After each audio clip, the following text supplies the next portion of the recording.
Hi, I'm Mark from LM Small Engine. Today we're working on the Stihl MS250 chainsaw. As you can see by looking at it, sat in the barn for a long time.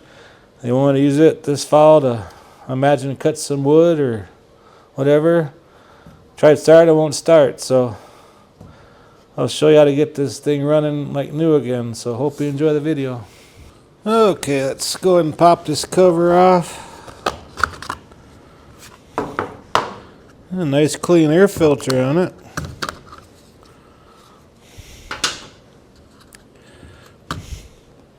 One thing I like to do when I work on 2-cycle stuff, if I really don't know too much about it, or I always like to check the spark plug, just make sure it's not scored or nothing, and just to see how it was burning before I get too carried away on fixing it.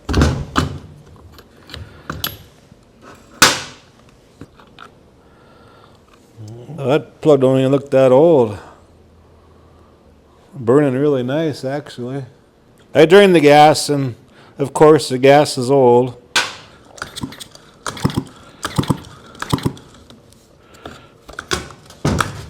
It has very good compression. If you want to check the compression without buying a gauge or something, just put your finger over the hole. And if you can't hold your finger when it pushes, you got good compression. This thing sat a while, so all I like to do is give it a few squirts of WD-40 just to put a little oil on the piston and ring area till the oil that's in the gas gets up there and keeps it lubed up. A little WD-40 is not going to hurt nothing on it. I don't even think I'm even going to need a new plug.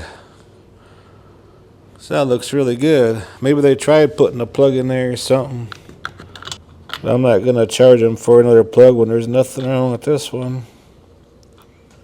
But I just like looking at the spark plugs for one of the first chainsaws I did like 35, 36 years ago. Tore the carburetor apart, put a kit and everything in there, and I didn't check the plug till after I was all done, and here the thing was just scored. I ran straight gas through it. So I always like checking the plugs now. Push that on there till it clicks. I put this up on a stand so you can see it better. There we go. You got these two nuts right here, 5/16 or 8mm.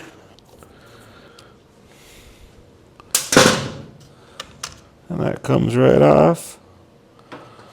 But on the Stihls, you always want to check the fuel lines, especially where it has these rigid areas in it. They like cracking. This actually looks like it's in good shape.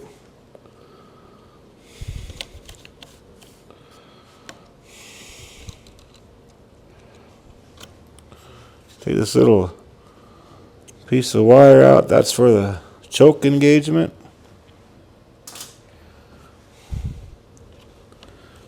Pop off the fuel line. Has plenty of pressure.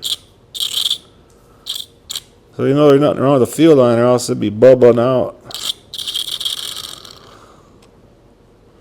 And I did drain the tank. It's amazing how much pressure got built up in there. Then right here, see the throttle wire, and it goes like a little clip right there. Just pop it right up out of there.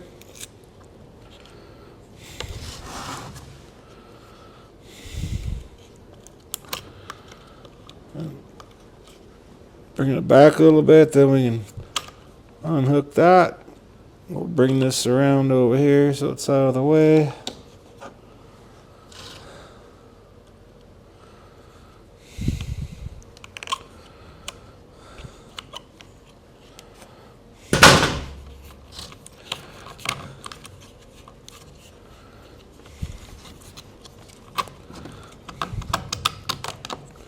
And just slide out and just unhook the throttle linkage.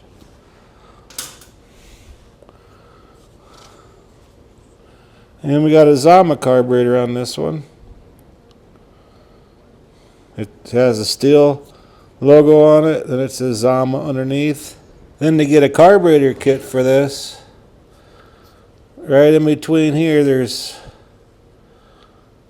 a C10.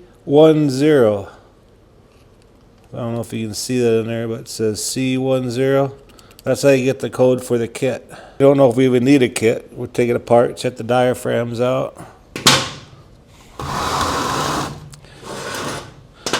Well, let me get a paper towel here so we can tear the carburetor apart and check the inside of it out.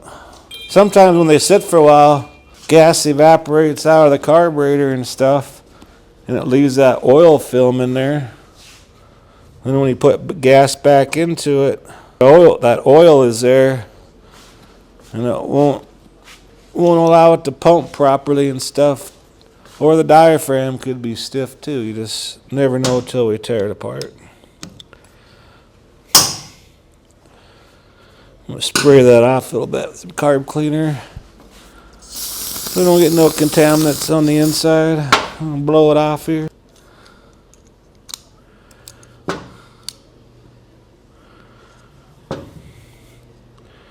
And on this side of the diaphragms, see how bulged up that is? I don't know if you can see it in the camera. But see how stretched out it is? This one here and this one here. So I might as well put a kit in this thing. Let's check out the diaphragm on this side here.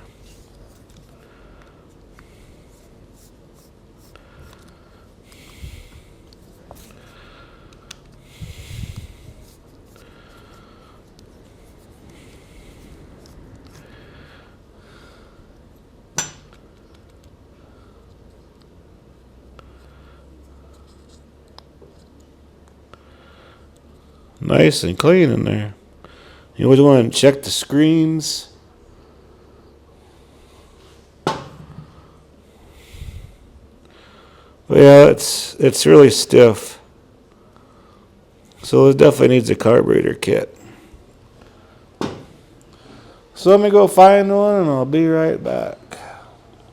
Okay, I'm going to use a Stens carburetor kit in there, and for Stens it's a 615-094. That's a real common one. But when you get a carburetor kit, before you open it up, it's always best to look in there and make sure everything looks the same.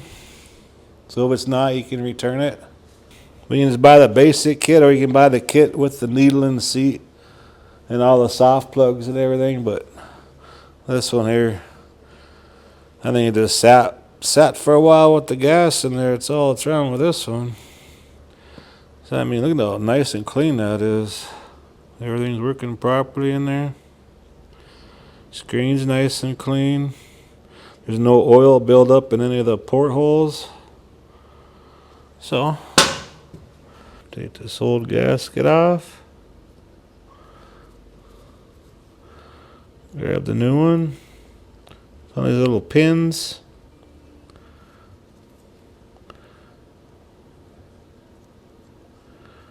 Get everything all lined up. Just make sure they stay in the pins.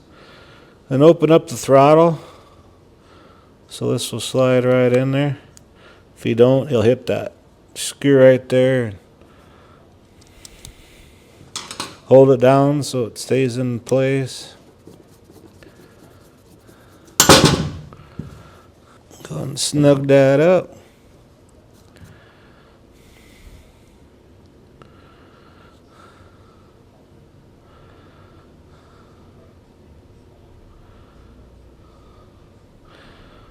Put the base gasket on first, and this shiny round part that goes down like this.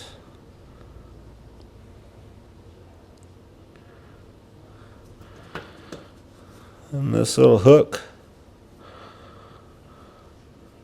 will go right in there. And get both screws started before you tighten one down. So so everything gets lined up properly. Make sure they're nice and snug, but don't tighten them too much so you'll break the heads off.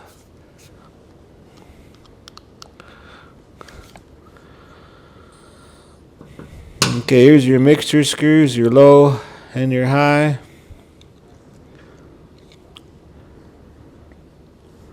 They have this safety thing on here so you can adjust that. You know, if you want, you can pop it off. You can pop that off like that, and you can adjust it to wherever you want. But that only allows it to go so far. Run these, that sat for a while and stuff. What I like to do is just open each side up a quarter of a turn, and there's like a little L and a little H. This means you're low for your idle, and high, that's when you have it full blast. Just turn them out about a quarter of a turn each. And when you get it running and firing, you can always fine tune it after that. And if you want to pop this back on, you can. But for the serious arbor, I'm sure they pop all this stuff off because they like fine tuning their saws all the time. And actually, when it's really super cold out versus a hot summer day, you have to fine tune it. Around here, people just mainly use saws in the fall to cut firewood. You know, farmers use it in the summertime for like fence posts and stuff like that. But we'll leave it off, and I'm going to tell the customer that so they can fine tune it if they want to. So now we can go ahead and put it back on the machine. But I'm guilty of this too.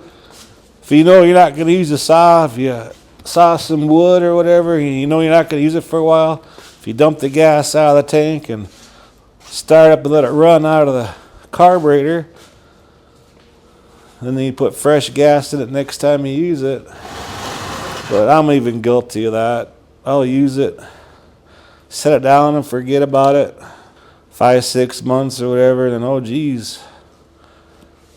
But that's the ideal way. But this day and age, everybody is so busy. Okay, I get this throttle linkage here.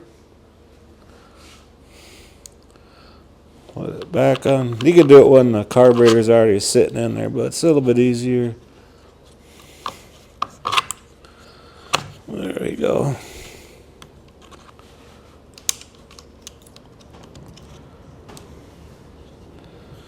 I'll put this on the side here so I can see how to hook it up.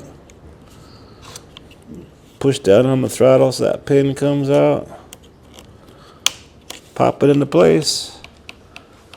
That's how you hook up the throttle on there. I'll grab our fuel line.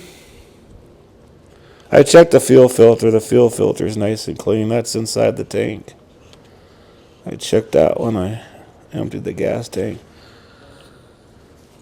And push the fuel line back on it. And a little choke.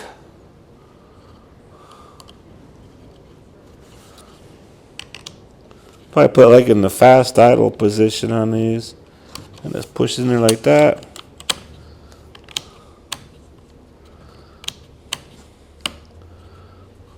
Just like that. Okay, that looks clean. I think I'm just going to take the air gun and just blow it out. But it looks nice and clean. In fact, it looks brand new. Make sure there's no sawdust in the base of the air filter base. Now I'm getting ahead of myself now. I'll put this back on. So it's always good to blow out these holes. A little gunk in that one there.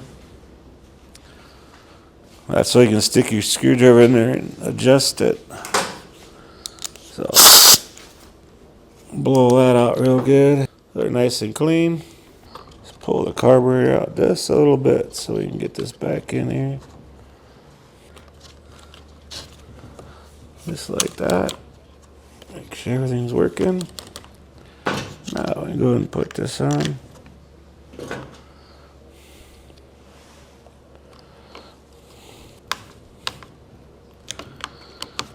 Make sure they're nice and snug, but this is plastic, so you don't want to torque them down and crack that plastic.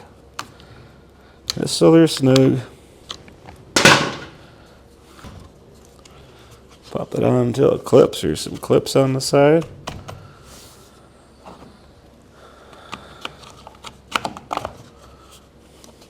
And we put these covers back on. I'll take it back off here. Don't have this on choke. You just like bring it up to like fast idle. We're just in the neutral position. So this will slide down right there. If you have it on choke, it binds up. So there you go. That's all you gotta do. So now I'm gonna put gas in there. And on chainsaws, when you put gas in, always check the bar oil. Because if they're set right, when they run out of gas, the bar oil should be almost out too. You don't want to run them without no bar oil, or else you'll burn the oil pump out that feeds the chain and bar. And it's empty. I'm sure everybody knows that anyway. Just when you put gas in these things, put bar oil in them too. On the bar oil side, don't put the bar oil in the gas. Put the gas where the gas logo is, and put the oil where the oil logo is. And I get out and sell them old saws, you know, the oilers, they start leaking after a while, so if it sits for a while, there might be a little puddle of oil on the ground from it sitting. As long as the oiler is working, if you don't mind a little mess, just put paper towels down or something. Some of these oilers can be expensive. So let's put some bar oil in here. Some 2-cycle gas, and we use 91 octane with no ethanol. There we go. Alright. Put some of these tools away and let's start this thing up, see if it runs. Okay, let's see if this thing starts now. I'm going to put it all the way down. Squeeze the trigger down, put it all the way on choke, and once it pops, or once it starts, we'll bring it up 1 notch. I'll take the choke off, but I'll put it on fast idle. Alright, wanted to start, so bring it up 1 notch.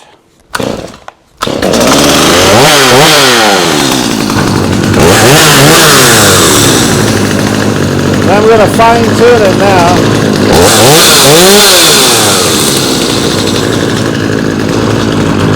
So if you give it throttle, and once it die out,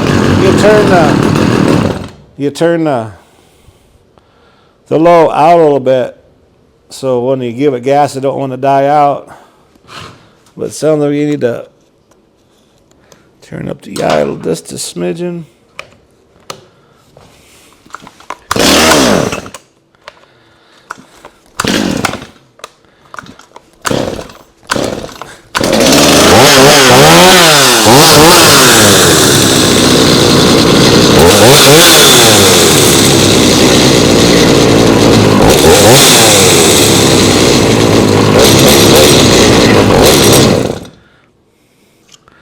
Okay.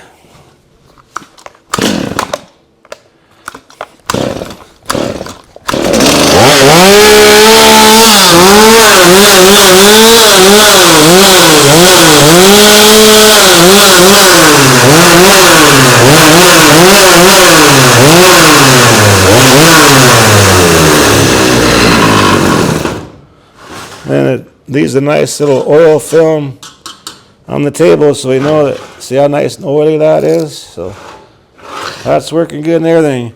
Anyway, I hope this video helps you out. Appreciate you watching. If you like my videos, please press the like button and please subscribe. Anyway, you guys have a good afternoon.